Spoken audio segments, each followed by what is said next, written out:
The government in the Lampasas County city of Kempner sits in a kind of limbo tonight. It comes after several city employees walked off the job, leaving only police still working.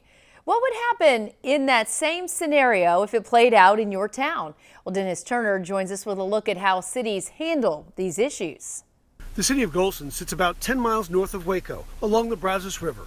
Almost as many people live here as live in Kempner, where city employees walked off the job, putting Kempner in a state of paralysis. But in Golson, Jim Rich doesn't see that happening.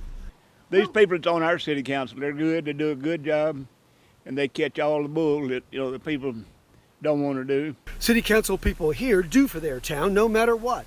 Even with one councilman who bowed out and another in a coma from a traffic accident, city business still gets done. So we just barely have enough people to hold a meeting at this point in time. But you're doing it.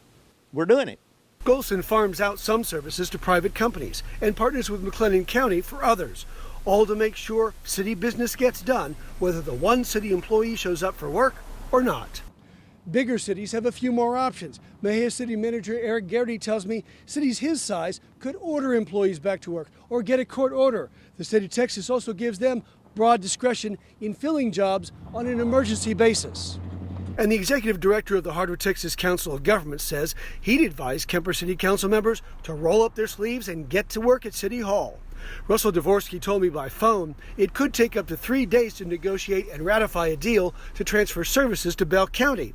That is, if it could reach a deal with the county in the first place. He said Texas law automatically qualifies the mayor as municipal judge. He could take that over immediately.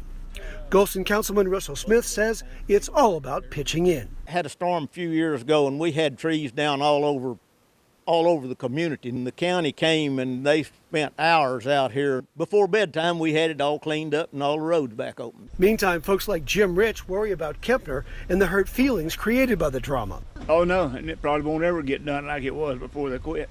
Maybe not. Most say the longer this drama goes on, the worse the damage will be to the city, its citizens, and its leaders. In McLennan County, Dennis Turner, 25 News. Jim Reed from the Central Texas Council of Governments tells 25 News the only thing they've talked with Kempner about is a 911 situation about a week ago.